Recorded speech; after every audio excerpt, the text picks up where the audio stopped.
I'm Janet Gornick, Director of the Stone Center on Socioeconomic Inequality. Our center is co-host of this evening's event in partnership with the Graduate Center's Office of Public Programs. It's my pleasure to welcome you all here this evening. Welcome to the in-person audience here in the Elebash Recital Hall, and welcome to our large virtual audience as well.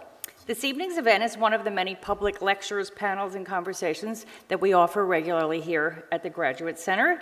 Here, we're proud of our history of applying research and scholarship to address societal challenges, and tonight's conversation focused on a remarkable new book called Underground Empire: How America Weaponized the World Economy fits right in this long tradition.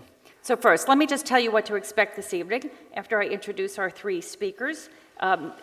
Both authors are going to come to the podium for about 10 minutes, and we'll present the main ideas in the book. And then following that presentation, Paul Krugman will lead our two authors, Henry Farrell and Abe Newman, in a conversation about the book. While they are conversing, you're going to have the opportunity to write questions on index cards that were made available to you when you came in, and the public programs staff will begin to collect those index cards at about 7:10. We'll remind you, and then they'll be sorted and handed to Professor Krugman to pose questions. So let me make a quick plea to those of you who submit questions. Please make them relatively brief and print as clearly as possible. In our experience, a lot of excellent questions go by the wayside because we can't read them. So please practice your block print if you can. Starting at about 7:30, our guests will address your questions, and we're going to close by 7:45 p.m. So I'm going to say only a few words about the book because you'll hear about it from the authors themselves momentarily, but I will venture to guess that the story that they have to tell will be new to most of you. It surely was to me. As I read this book in recent days, I learned for the first time about this complex underground empire at the heart of the book, essentially a vast infrastructure of hidden networks that undergird our high-tech world. What Farrell and Newman reveal is surprising. In fact, it's astonishing and more than a little bit worrisome. So early on in the book, they wrote the following: "If this system ever made the United States safe, it won't much longer. Instead, it is precipitating a spiral that may undermine the United States, and surely will if the United States continues to believe that it can enforce its demands with impunity. When you've built the economic equivalent of a nuclear arsenal, you shouldn't be surprised when others think about striking first or striking back." I can't say that the rest of the book was terribly reassuring.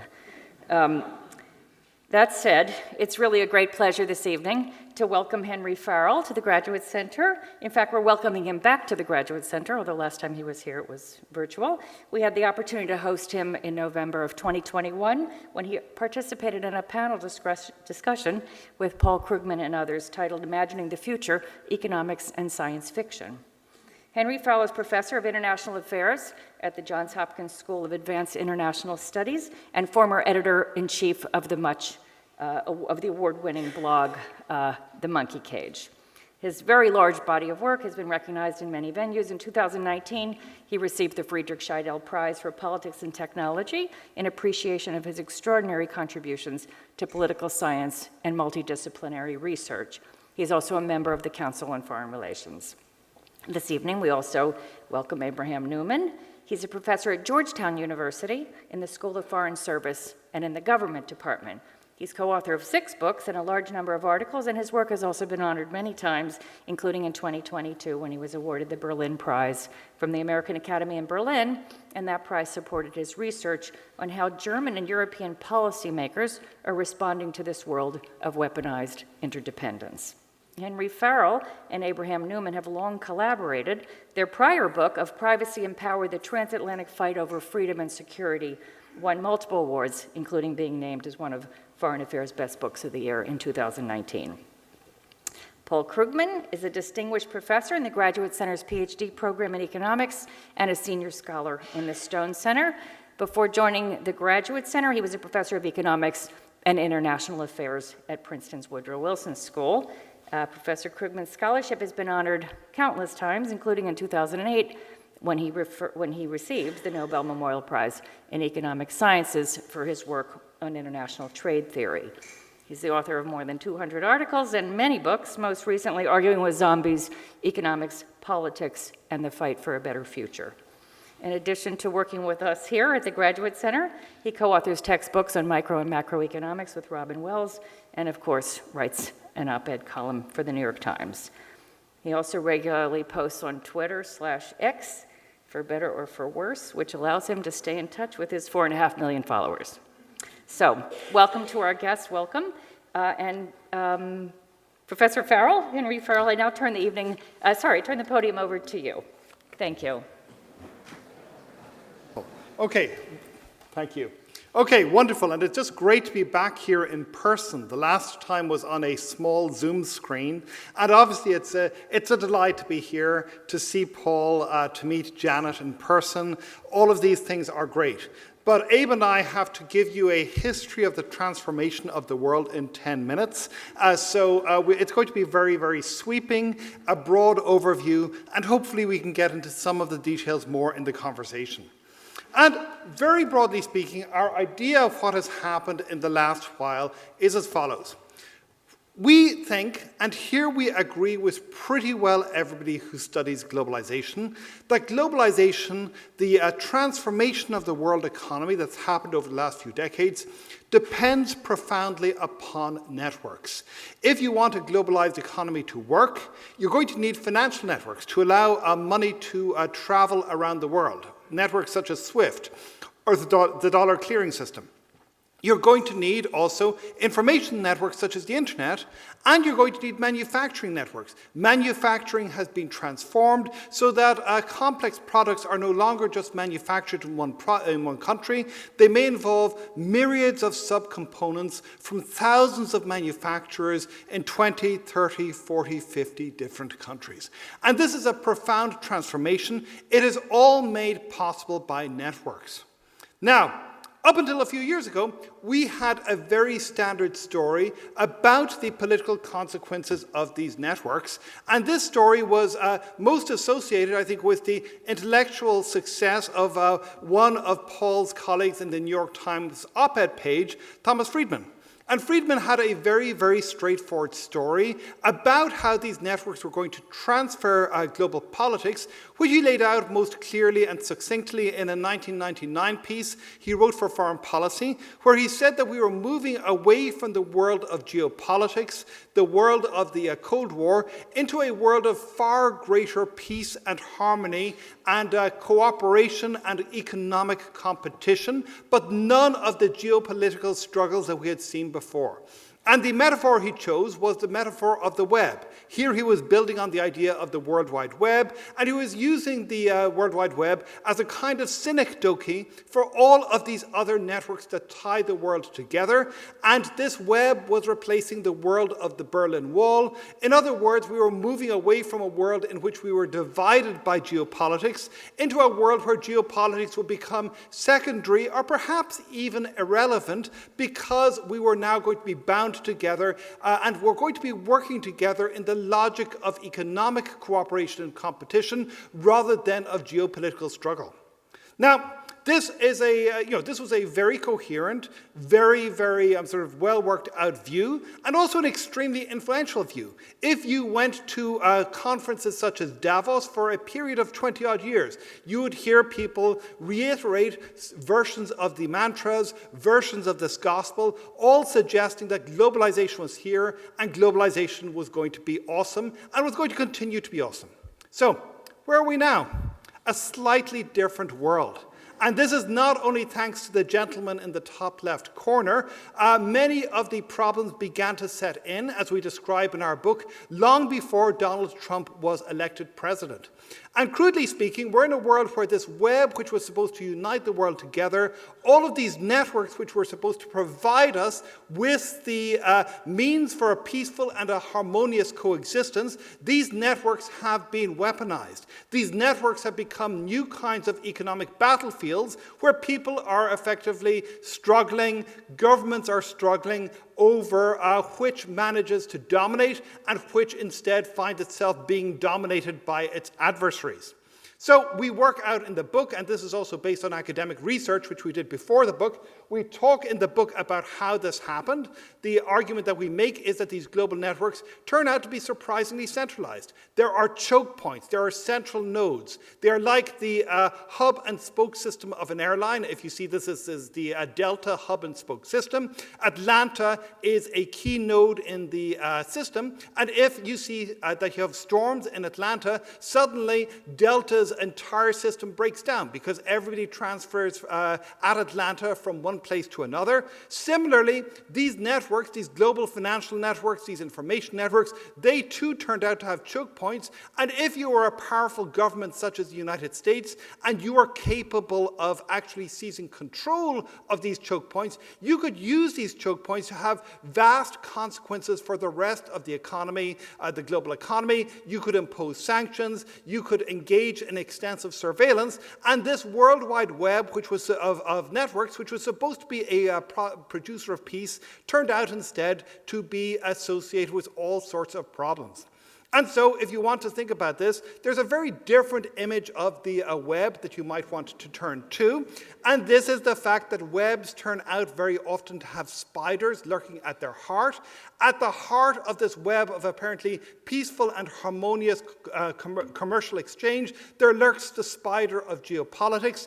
Geopolitics is back, and this is how we describe it and explain it in our book. Abe.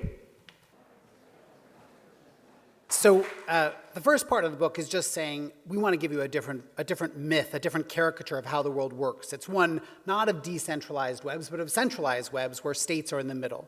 In the middle, in the third part of the book, we're kind of giving you the warning and then some hope. And whether you think our story is comedy or tragedy depends on whether you like the hope or the fear. But they always say fear sells. So we have our spider, and what we tell in the middle of the book is really how the US government starts to use these tools in ratcheting up pressure against its adversaries. And in a lot of cases, this is not some grand plan that the US government is using, but it is stumbling through these networks, these maps of how the global economy functions.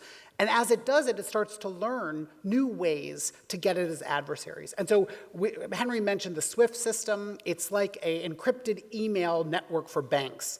And there was a time where the US government thought that was really the most extreme thing it could do would be to exclude a country from that network, to say you could not communicate in this way. But when you look at the Russia sanctions today, we have blown way past that kind of effort. The US government with the European Union, they froze the assets of the Russian central bank. So it's not saying the banks can't communicate with each other, it's saying you can't even have access to this money. And so the story we tell is one about government agencies that are struggling with wicked problems, terrorism, proliferation, territorial conquest, and that they inch by inch start to increasingly use these tools. And so here is the warning, is that this use of these tools is increasingly being used by the US government, and our concern is that they could get out of control. Because it's not just that we use them, but then other actors respond. And so, if you look at the daily headlines, it's basically things like China working to invent new semiconductor technology, the Russian government buying fleets of ships in order to try to circumvent US sanctions. These are not random acts. These are all connected to the story of the web and how it is being deployed. And it could be okay. We could think through and say, well, this is just a logical consequence. But at least in our research, many US government agencies are not thinking third line or second order consequences of using these tools. And one of the biggest concerns we have is that actors will not just act economically, build their own semiconductors, but that it might also encourage them in a kinetic response to use military means to respond to the increasing economic pressure that the US is using.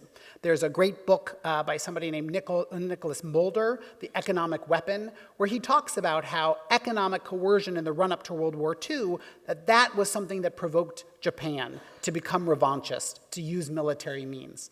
And if you look at the Straits of Hormuz today, right outside of where Iran sits, ships are being exploded or set on fire, it's not random. That is part of when you have no economic means to address your problems, then kinetic means might be your response. In the last part of the book, we try to think about the hope story. How do we prevent these types of escalatory spirals from getting out of hand? And what we want to say is that this is really an awesome new power that the US government has, and we sit at like an Oppenheimer moment. It is a place where these weapons don't come with a rule book. We don't have things like mutually assured destruction to tell us how to use them or when not to use them. And so it's really up to us and conversations like this to think through what are the new language, what are the new principles that should be used to make sure that these economic weapons are being used responsibly. Henry and I have a kind of a running gag about superheroes, and of course the Spider-Man trope plays heavy here of with great power comes great responsibility. And unfortunately, we don't really have that worked out yet. Even very simple, basic questions like what is a proportional response in this world isn't well thought out. And so what do we need to do? We need to build the institutions in government that allow these kinds of these ideas to proliferate and to become useful. But we also need this new language to think through what are the norms and principles that should govern this world. And in some cases, Henry and I think it's on us. It's places like Georgetown and SAIS that train the students that work in this world. And unfortunately, we don't often train people to think about economic and security issues together. And that's what this new world is. It's a world where you cannot separate the economic and the security. So just to kind of reiterate, what are our main points and what we hope you take away from this book is the first is that economic networks, what we often thought were just about prosperity and peace, are also sites of vulnerability and control, and that states are using them increasingly to wage their wars. And if we're going to prevent the worst outcomes from happening, if we want to hold on to globalization, at least as much as we know it right now, then governments really need to act quickly to come up with a strategic understanding of how to use these weapons responsibly. And that requires new institutions, new language, and really a strategy of when to use them, but also equally important, when not to use them. And with that, I'm inviting my colleagues up for the conversation.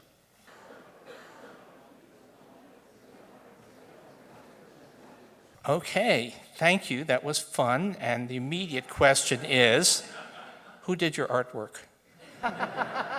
Was that AI generated, or did you actually get somebody to draw? Okay, that was AI generated. So That's that was thanks to ChatGPT-4, large language models, which are another topic of great interest to me and I think to everybody in the social sciences right now.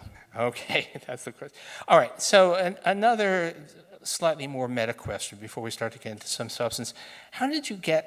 What led to this? Because the book, although I think the general thesis doesn't have to be US-centric, but a lot of it is really about the special role of the US. And my feed, my mail, is constantly full of US declinism. America is a shrunken power. The international role of the dollar is collapsing any day now. The U.S. we're a pitiful, helpless giant, whatever. And yet, here you are with this thing saying, actually, the U.S. has more power than ever before. How did you start on that route? So I think, as Janet mentioned, we were researching this other book. And, it's like we believe very strongly in kind of the Virginia Woolf of academic research, where you stumble on these nuggets of things when you least expect it and when you're doing some totally different project. And so we were researching a book about US and European negotiations over privacy issues. And in that, there was a conflict over the SWIFT system. And we were researching this in like 2010 through 2015. It was before the SWIFT system had really become common parlance. I think it was just like something little like nerds like us who sit in boxes think about. And in that discovery, we realized hey, here's this thing that people often think of as a point of centralization, which is about efficiency. It makes the world work, these infrastructures, these plumbings that for many economists are simply reducing transaction costs. And that's where Henry and I were thinking about, but in politics, when things are centralized, they're also a point of control and power. And that was really the light that turned on, and then that led us to a bunch of our first academic work in this area. And so I had a somewhat complementary story, which goes back some years before this, which is David Graeber, who wrote a book called Debt, which got a lot of attention, and where I helped to run a seminar on crooked timber, a blog that I used to be involved in, that Paul, I guess this is how you and I first came to know each other, through grumpy left-wing blogging back in the early noughts. But Graeber was invited to do the seminar. I wrote a somewhat critical piece on Graeber's thesis, which was more or less that US military power underlies this new form of empire, and he absolutely exploded at me, told me that I was a liar trying to discredit him and all these other things.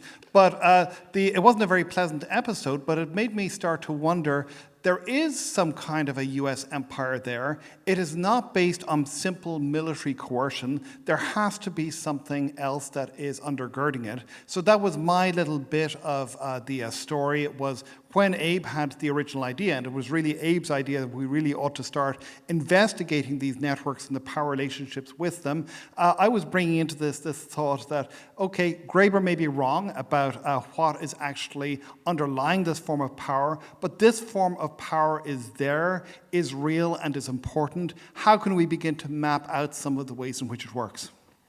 Okay. I want to get to stuff that I was supposed to know something about, but it turned out I know less about it, or knew less about it than I did. But let me first, something I never thought I knew. The U.S. control of internet nodes was one of the things that just totally fascinated me here. And you want to tell us a little bit about how that works? Because I think there's some really startling stuff in there. So this is a story, it's in some ways, although we soft pedal it in the book a little bit, this is a story about past dependence and economic geography. I mean, this goes back to some of the arguments that you made in your earlier work on geography and trade in a complicated way, in that there are certain kinds of rich get richer phenomena that happen, that accidental clusters of activity can lead others to dive in, and others to dive in, and others to dive in. And this turns out to be a lot of the story of the internet. So you get these clusters of activity. Everybody's familiar with Silicon Valley. People don't know nearly as much about this cluster that happened around the DC suburbs, these boring, somewhat ugly-looking suburbs, where thanks to DARPA, which is the agency which was effectively responsible for funding the internet, you began to get all of these small businesses which started out. They began to build up fiber optic, began to build up server centers, and then others began to build upon their efforts. And so you then get these self-perpetuating geographies in which there are these intense nodes of concentrated activity in small geographic hubs. And when this happens on US soil, this then makes it very, very easy and straightforward for the United States to then intervene and to say, we want access to this or that kind of data because you are based on US territory. And even still today, as 30 or 40 years after the first real surge began with American Online and all of these other companies, you still find Amazon Web Services, all of these other companies have their server farms clustered in the same areas because they are building upon the fiber optic cables, the networks, and the infrastructure, and also the skilled people nearby who basically are responding to these sets of economic incentives and path dependence. As I understand it, in a world where I never know my fractions, but picoseconds or whatever matter, actually being within a mile or so of another server complex is actually worth something, right? Absolutely. I've just been reading today a book on high-speed trading, and I'm sort of very much those. It's not quite as important, but the dynamics. If you're trying, for example, to trying to build up a service company such as Spotify, it's really helpful for you to be able to co-locate your servers in the same facility as Google, as all of these other companies, because that means that you can get your information back and forward faster. You can serve your consumers much more quickly, and hence you get these complicated geographic effects happening. As Ashford, Virginia, right? Yeah. Which is weird. It's nothing there to the naked eye. one more thing, fiber optic cables. I thought that was really wild. That you want to tell me, because that's something that I really hadn't, this international fiber optic cable network, that's really both how it works and what the U.S. does. Yeah, so these are like really geeky things that we discovered in this they're book. important. But one of them was about Ashburn, Virginia, which is like this rando suburb outside of DC. But the other one is fiber optic cables, which is, so does anybody know what is the speed with which data travels on a fiber optic cable? This is important. What was it? The speed of light. Yeah. And I feel like we've entered Star Trek. Speed of light. And so the reality is that our planet is smaller than the speed of light. And so if you transmit data over something that can transmit information at the speed of light, it gets there instantaneously. But the traditional way data was transmitted was on copper wire, and you would get lags if it was going a very long distance. And so if you're in a country like Brazil, and your telecommunication system is a legacy system, and it's based on copper wire, the old version, it is faster for you to use a fiber optic cable that goes from Brazil to Miami than back to a different city in Brazil. Okay, so international data, because of the way fiber optic cables are laid, often routes through the United States. And so the NSA, they think about this and they say, well, if most of the international data is routing through our territory, then we will tap into that. And they come up with a splitter because, as I said, it's traveling as light. And so it's like a prism. It takes the light and it splits the light. And so it gets a perfect copy of what is happening in the data. And it then records it. And that's what the Snowden revelations show. And I think it's a larger point of one section of our book is just we really have failed to fully unpack that moment in our history, what 9/11, how it transformed the way the U.S. state worked, the revelations that came out in the Snowden revelation. A lot of people read that part of our book and are kind of shocked by what the U.S. government was doing, but it's all public record. It's not. There's nothing classified that we're using. But somebody who's doing either legitimate business or non-legitimate business between Malaysia and Paraguay it's very likely that it at some point the cables cross in Miami or something, and the NSA has a prism, and it's reading the whole correspondence. It's not as likely as it was, but it still is pretty likely. And you see the United States, for example, pretty explicitly telling cable companies, do not cooperate with Chinese companies because we want as much stuff traveling on our networks and not on theirs as possible. And one of the other interesting things that Abe and I discovered, we discovered this great article by the science fiction writer Neil Stephenson, long before he was famous, back in the 1990s, where he observes, he's talking to people who do these cables, and the observation comes up, well, people say that the internet is decentralized. It actually is highly centralized, and sort of, isn't that funny? Isn't that weird? But then because it doesn't fit into the narratives that people have, this just gets forgotten and then has all of these very interesting political consequences after. Okay. Money in banking. So obviously I knew, if people don't know, right, the US dollar is really, basically all transactions between banks, the interbank market. If you want to exchange Malaysian ringgit for Bolivian bolivars, you don't actually try to find a matching trade. You convert one into dollars and then dollars into the other one. So the U.S. dollar is central, and I knew that, and that's again these kind of concentrating forces, but what I hadn't realized is just how much the U.S. government basically gets to dictate how international banking is conducted. And you want to tell us a bit more about that? Sure. So this is the dollar clearing system. And the practical consequences of this world is that if you're transferring from ringgit into dollars and then dollars into euro, this means that your money has to temporarily be dollars, and dollars do not exist except physical $20 bills do exist, but virtual dollars do not exist except inside United States bank accounts. And so this means then that you have to have a clearing arrangement where this is in some way going to go through one of the clearing institutions that is allowed to clear US dollars. And these turn out to be under US jurisdiction. And this is incredibly important consequences, because if you are an international bank, you want to have access to foreign currencies, obviously. You need this as a basic one of the basic requirements of doing business is you need to be able to work in different currencies. That then means that you need access effectively to dollar clearing. If you don't have access to dollar clearing, you are not an international bank. And that in turn means that if United States regulators say you need to hop, you jump and you jump and you jump and you do whatever it is that US regulators tell you what to do, because otherwise they can then declare, they can sanction you, they can designate you, and they can very quickly potentially drive you out of business. And so this turns out to be a secret source of US power, which people didn't really pay much attention to, again, until sanctions began to become something which was in the news, but it's incredibly important to global politics. So I was really struck at one thing I really didn't know, SWIFT, which you had on your slide, which is the interbank transfer system. In principle, it's based in Belgium. And yet you tell us that it's all effectively, basically an arm of the US state, right?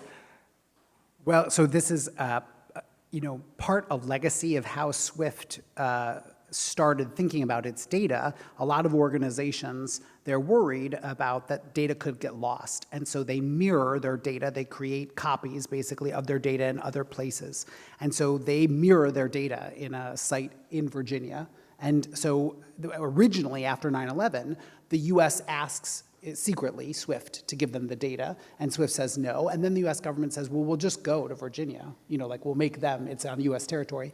And so then, SWIFT concedes to these secret subpoenas, but it's also an issue where SWIFT is a conglomeration of many banks. It's a cooperative amongst many banks, and many of the people that sit as on the board of SWIFT are the heads of US banks. And so it's another important kind of channel of US power is through legal persons, US persons. And so often, if the US wants to go after a bank, the compliance department says, well, you have US citizens working in your bank, we can get to you that way as well. And so it's amazing how kind of the legal system can be used in multiple ways to extend the reach of US power.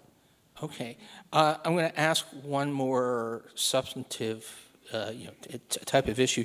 To be honest, the part that was tremendously interesting, but I didn't quite see how it fit the framework exactly, is technology, U.S. ability to cut off access to technology, and the network story was less clear to me, but maybe that's because I just wasn't reading it right. How does that work? So you're right, it's less clear and it's more complicated, and the United States is getting into some degree of trouble because of this, because more or less what happens is the United States sees how sanctions are working, and during the Trump administration, and there's a much longer, more complicated story that we could tell, they start to go after Huawei, which is a major telecommunications manufacturer in China, because they're worried about the consequences this might have over the longer term, and they begin to figure out ways that they can use export controls and make export controls much more powerful, so that if effectively you rely upon semiconductors which touch the U.S. intellectual property system in some important way, I'm simplifying here somewhat, you are going to, if you need these semiconductors, you are going to have to effectively abide by U.S. laws, abide by U.S. regulations, and the United States is able to use this, for example, to tell TSMC that it is not allowed to send semiconductors to Huawei. And then the Biden administration takes these principles and it pushes them much further. It then decides that it is going to ban Chinese access to certain high performance semiconductors that are needed for AI. The theory here is that AI is a source of military power and that semiconductors, NVIDIA A100s and others, are needed in order to try and train the AI. And if you deny China access to these semiconductors, you're going to substantially hamper its ability to catch up with the United States. But it turns out, as you say, that this is not as simple and as easy as the exercise of financial power is. And I think that there are, and Abe and I, we haven't written about this yet, but there are a couple of reasons why this is so. First of all, there's nothing which is as centralized as the dollar clearing system, which is incredibly centralized. There are areas where the United States has immense power. It has a lot of power over the, for example, the software that is used to design semiconductors, but it doesn't have the same kind of ability to control. It is easier for other countries over time to begin to build up their own independent ecosystems of manufacture. That is what China is doing. And the final problem that the United States has when it comes to, for example, using these kinds of controls against countries like Russia is that it is really hard sometimes to figure out what companies are sending to Russia, because sometimes they change the multi-digit codes that indicate that you're sending product X. They change it and say that they are sending product Y instead. They reclassify it, and it's much, much harder for the United States to keep track of what businesses are doing because there isn't the same degree of centralized information and coordination. The information that they do get is much messier and much murkier and more difficult to trace than financial information. So certainly what we're talking about is happening here, but the United States is discovering that there are sharp limits, more or less along the lines that you suggest. Okay. I need to say administratively, I hope there are index cards circulating, so please write out questions. And so we will, in about 20 minutes, get to the questions that are on the index cards. So are they out there? Yeah, okay.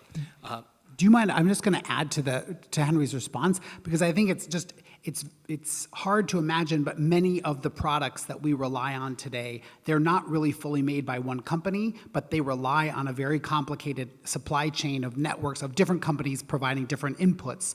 And what the U.S. government has done is realize that in many places, U.S. companies are not making the end product of something. So whether it's the car, the chip, the electronics, but they provide a key piece of intellectual property to that product. And so what the US government has increasingly done is saying, I can visualize the supply chain as a network, and I can find the US intellectual property, the design, the component that is a critical piece for that system, and I will refuse China access to that. And not only that, I will say any company in the world that uses that key intellectual property, they can't use it if they give the technology further to China eventually. By the way, in case people don't know, TSMC is Taiwanese semiconductor manufacturer to the world, basically, absolutely critical to almost everything.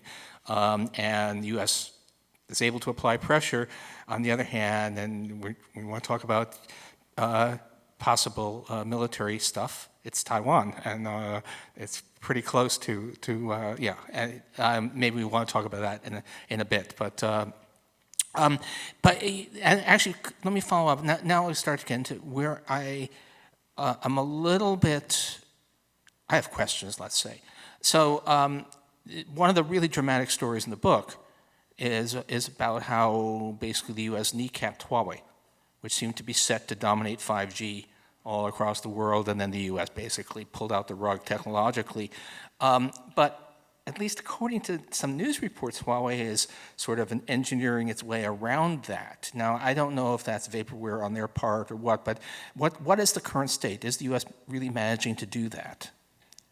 Sure. So first, it's just important to think about what is this future world that the U.S. government is worried about. And so there's this system, 5G, which is going to be the next generation of the internet, and it is going to imagine a world where every inanimate object has a cell phone embedded in it. Your car, your refrigerator, your thermostat, the grocery store. And basically, they're all talking to each other without you maybe even talking to them. And so, you need milk, your refrigerator says, to the grocery store, which then talks to a drone, which then delivers your milk to your door. Okay, that's like the future we're moving towards. And this architecture, this system, is built to do that. And Huawei is a Chinese company. It is the kind of the price leader in this technology.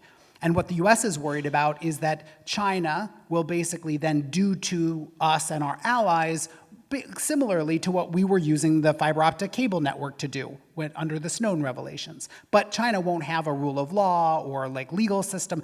It would just be whatever the government is trying to accomplish. And so the US goes on a multi-year campaign to undermine Huawei's ability to do this.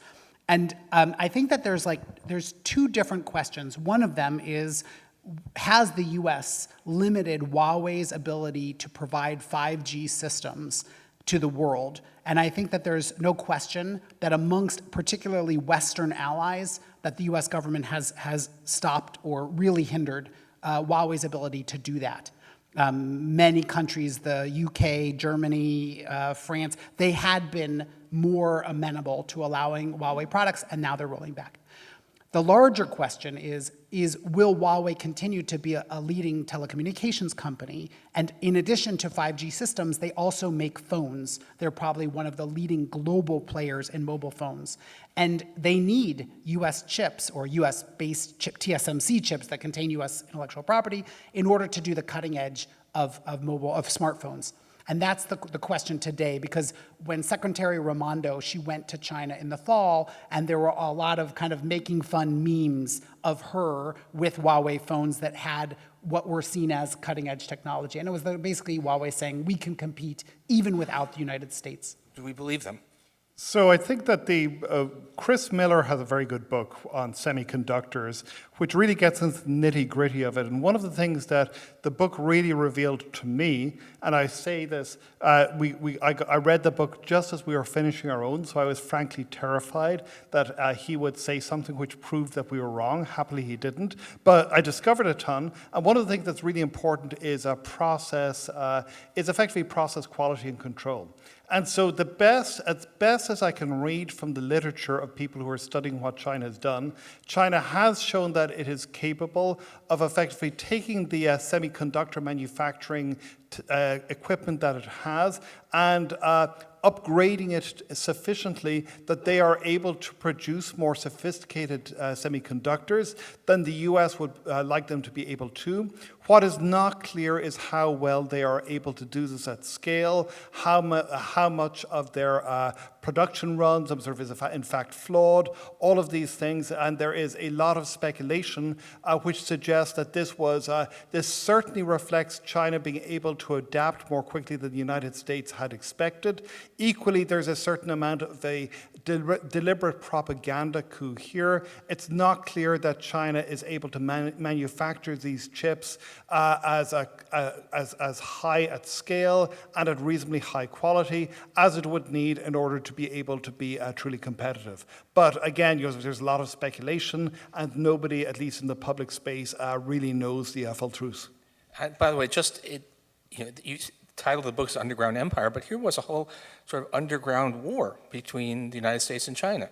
Effectively, this was a confrontation of great powers invisible to everybody, which at least in the short run, the U.S. appears to have won. But it's kind of awesome to think that all of this is happening, below the surface, I guess. I'm trying to come up with some different metaphor, but really, it's kind of, I had no idea this was happening. Well, the one thing I'll say, and this gets back to something that you said at the beginning, which is geeking out about infrastructure is a really important thing to do, which we have not done nearly enough over the last several decades. The reason why nobody paid attention to this stuff is because it seemed to be really boring plumbing, and the fundamental message that I think our book has is that the plumbing has become political, and that you really need to understand all of these dense systems in order to really see where the politics are actually happening. And here, so I think policymakers have assumed that markets work in some kind of magical Hayekian way, sort of like the way that Friedrich von Hayek, a famous economist, argued, that you really don't have to pay attention to the details of manufacturing because the market can take care of it. And I think the very clear message that you get from looking at this is that the market cannot take care of it because these are not about sort of traditional forms of market competition much of the time. Geopolitics is getting entangled with them, and hence you cannot just delegate this stuff to markets. You need policymakers to actually pay attention, and policymakers really are doing this. So the National Security Advisor, Jake Sullivan, seems to spend half his life thinking about things which his predecessors never had to think about. Yeah. By the way, you cited Hayek, but I go back to Tom Friedman.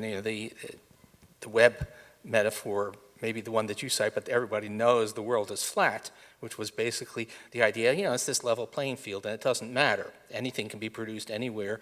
And what you're telling us is actually there's a bunch of nodes there, most of them controlled by the U.S. government, which can stop you.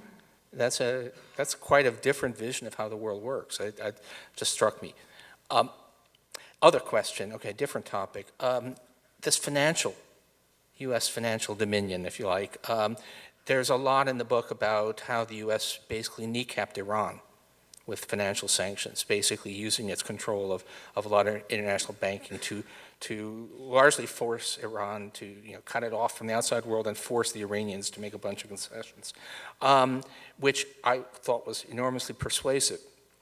But now, I try not to read more than 2 hours of Russia-Ukraine war news a day, and it does appear that financial sanctions, while they clearly have done stuff, have made life difficult, they're not being as effective as I might have expected against Putin's Russia. How do I think about that? Or am I wrong? Well, I think that we have to kind of think of what's the baseline that we think these things, they're just tools, they're just weapons. And we know that Putin is willing to sacrifice hundreds and thousands of his population to continue this war. And so it's, saying we're going to take away some of your money is impactful in that it limits the ability of Putin to restock his army and to conduct the military that he wants to, but it is not a miracle worker. And I think that at the beginning, when these sanctions were announced, people had what I would say is naive expectations about what was motivating the Putin regime. And this regime, basically, if he loses this war, when dictators lose wars, they are often killed. There's a very high bar of consequence for him. And so he's going to fight and keep fighting no matter what. But I think there's no doubt in my mind that if we had a parallel world where there were no sanctions, then it would be easier for Russia to conduct its war, and it would be having more success in the battlefield. And Secretary Yellen, she described it as, it raises the transaction cost through which he has to raise money and do the things that he wants to do. So it's not a miracle, but it is inflicting cost, just like the military weapons are inflicting costs on his army. And so we have to think of it as a larger package of kind of how we are facing this challenge. And I don't think that it's not successful, but I also think we can't have naive expectations. And there was a lot of very, very hyperbolic commentary around the time that the sanctions were first introduced, because they really did go much, much further than other sanctions or other measures had gone in the past.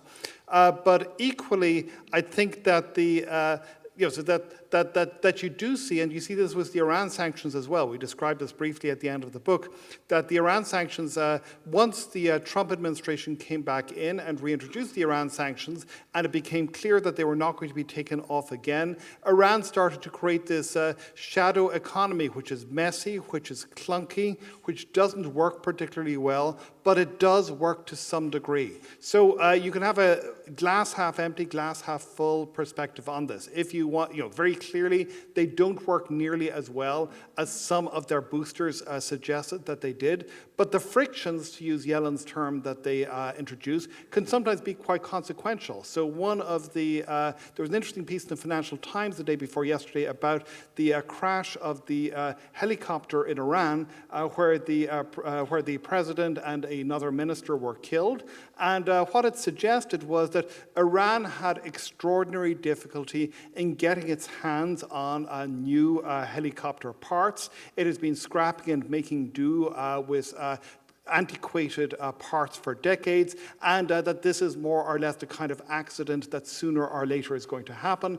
And perhaps, this is, it's certainly not what the US wanted as its final thing, but imposing those kinds of frictions on the Russian war machine could have some important consequences over decades.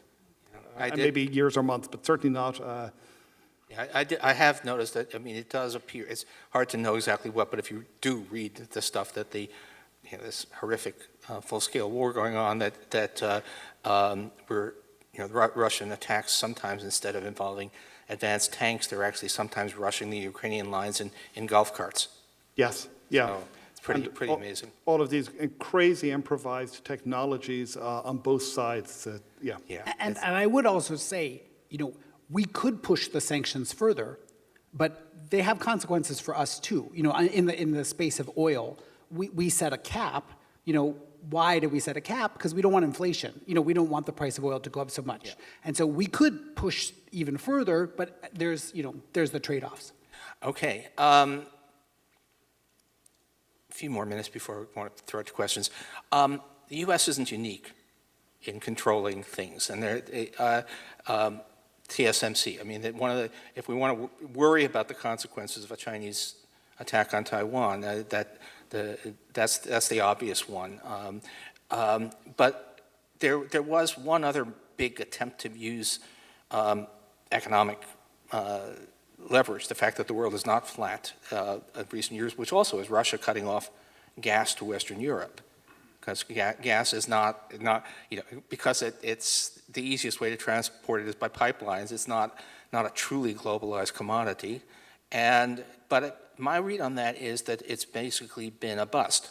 That there was a lot of alarmism about what a cutoff of Russian gas would do to the European Union economy, and that the actual consequences have been vastly smaller than that.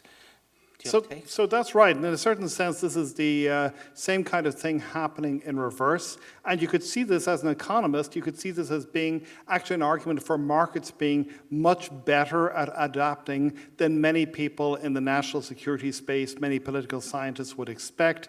They look at, this is maybe the Hayek thing working. They see where there are higher prices, and they do a lot of adaptation in order to reshape where production happens, et cetera, et cetera. And also, the Western Europe, it dodged a bullet. It was very, very lucky in that it was an extremely mild winter, which also meant that they did not run out of supplies in the way that they thought that they would. But the downside of that is that energy costs are now substantially higher in Europe than in the United States, and they're not shifting anytime soon. So this is a little bit like Iran and Russia suffering over the longer term from friction. Germany is seeing, BASF, for example, it's a big chemicals manufacturer, has basically moved lock, stock, and barrel very nearly its key production facilities to China because China is a lot cheaper. We see a lot of other businesses which are power intensive saying they want to go to the United States instead of Europe, and especially when you see the subsidies that are on offer, this also makes Europe's life much more difficult than it was. So again, no dramatic consequences, but perhaps substantial frictions introduced over the longer term, which could have serious consequences for long-term growth. Okay, and you say the Hayekian thing, but if I could be wrong, but I believe a lot of this has been liquefied natural gas from the United States, basically shale gas, and the Europeans incredibly quickly built terminals to bring it in, and I'm pretty sure that was public sector not private sector. Yeah, that is absolutely So fair. that's not the market solving the problem exactly. That is kind of the German government solving the problem. But also you see liquid gas providers doing sort of doing these really cutthroat things to existing contracts in order to take advantage of the vast amounts of money they could take from the Europeans. Yeah, so it's A pretty wild thing. Last thing, and then we'll throw it to questions. The U.S. has a lot of, going back to the U.S. has a lot of these advantages that are partly history, partly the fact that we are the biggest, in dollar terms still, and I don't think purchasing power parity matters here. The U.S. is the biggest economy, we have the biggest markets, a lot of stuff centralizes. How durable is that? How much can, leaving aside the question of whether it leads to shooting wars, which is kind of, aside from that, Mrs. Lincoln, how did you enjoy the play? But leaving that aside, how far can the U.S. push this? I mean, I'm constantly, getting what would it take to dethrone the dollar? But I think there's a much broader set of things. How much leeway does America have? So I think it's a great question, and I think for us, one of the key questions is what is the outcome that we're worried about? Because I think we think it's not going to dethrone the U.S. dollar. That we're not very worried about that because there's just not a very good competitor to it. So if you think about the renminbi or the euro, those both have basically had huge setbacks in the last few decades, either the sovereign debt crisis in Europe or the COVID the COVID policy in China, the crackdown on Hong Kong. In general, the renminbi is not convertible. There's all these reasons why there's no real alternative to the U.S. dollar. But that doesn't mean that you can't overstress the use of these sanctions. It's just that the bad consequence is likely to be something else. And so what we've been very concerned about is the creation, basically, of kind of off-book dark spaces in the global economy, places where it's harder to see what's happening in those transactions. And this is what Yellen would call the friction. But if you think about what Iran has done is they've created a lot of shell companies and clearinghouses in order to maintain their economic activity. Russia is doing the same thing. People talk about the dark fleet of their ships.